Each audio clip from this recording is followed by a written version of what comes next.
दोस्तों ये तो हम जानते ही हैं कि वर्ल्ड मिलिट्री रैंकिंग में अमेरिका सुपर पावर है। उसके बाद हमारे दोस्त रशिया का नंबर आता है। लेकिन वही मिलिट्री के अलग अलग ब्रांचेस में और हथियारों में कुछ देश एक दूसरे के आगे होते हैं। जैसे भले ही अमेरिका सुपर पावर है, लेकिन न्यूक्लियर के मामलों में रशिया सबसे ऊपर आता है, क्योंकि रशिया के पास अमेरिका से भी ज्यादा न्यूक्लियर वेपन्स हैं, जो साइज में काफी बड़े और बहुत ताकतवर हैं। इसी तरह ड्रोन्स बनाने के मामले में तुर्की बहुत ज्यादा पावरफुल हो चुका है। और रही बात मिसाइल्स के मामलों में, तो धीरे धीरे ईरान का नाम सबसे ऊपर आता जा रहा है। इसीलिए आज के टाइम में ईरान को मिसाइल्स का सुपर पावर भी कहा जा रहा है। तो आखिरकार कैसे ईरान मिसाइल्स के मामलों में अपने सबसे बड़े कॉम्पिटिटर इजराइल से भी आगे निकल गया, और इन मिसाइल्स के वजह से यह देश कितना ताकतवर हो चुका है, आज इस वीडियो में हम यही जानेंगे। ईरान जो ऐसा देश है जिसकी मिलिट्री रैंकिंग 14 से लेकर 17 तक रहती है। लेकिन अगर बात हो मिसाइल्स पावर की, तो इस मामले में मिडिल ईस्ट के मोस्ट पावरफुल देशों में यह देश शामिल है। और कुछ मिसाइल्स और रॉकेट्स तो इनके पास अमेरिका से भी ज्यादा क्वांटिटी में हो चुके हैं। ईरान के पास अभी कुल 3000 से ज्यादा बैलिस्टिक मिसाइल्स और क्रूज मिसाइल मौजूद हैं,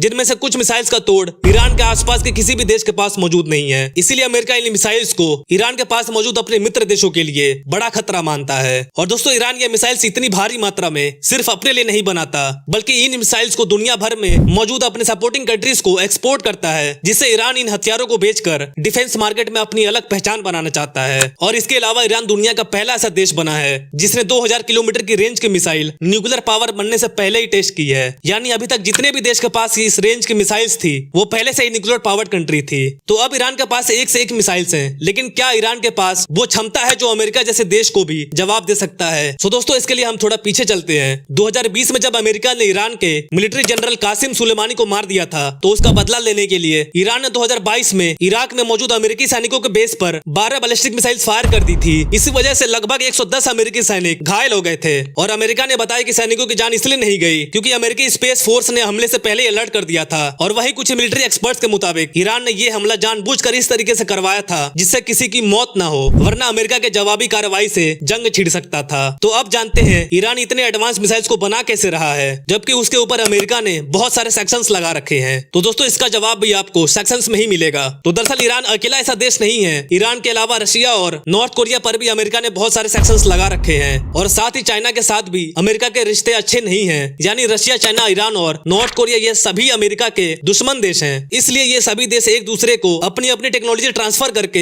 हथियार बनाने में हेल्प किया करते हैं। और ईरान को ये सभी मिसाइल्स डेवलप करने में रशिया और चाइना ने ही हेल्प किया है। साथ ही ईरान के साइंटिस्ट को ऐसी ट्रेनिंग भी दी है कि वो ईरान में ही आसानी से इस मिसाइल्स को बना सकते हैं। इसके बदले में ईरान रशिया को अपनी मिसाइल्स यूक्रेन युद्ध के लिए प्रोवाइड कर रहा है। हालांकि रशिया खुद भी उससे एडवांस मिसाइल बहुत कम समय में डेवलप कर सकता है, पर ईरान से खरीदने पर रूस को यह मिसाइल्स काफी सस्ते पड़ते हैं। बस यही कुछ कारण थे जिनकी मदद से ईरान आज के दिन एक से एक एडवांस मिसाइल डेवलप कर रहा है।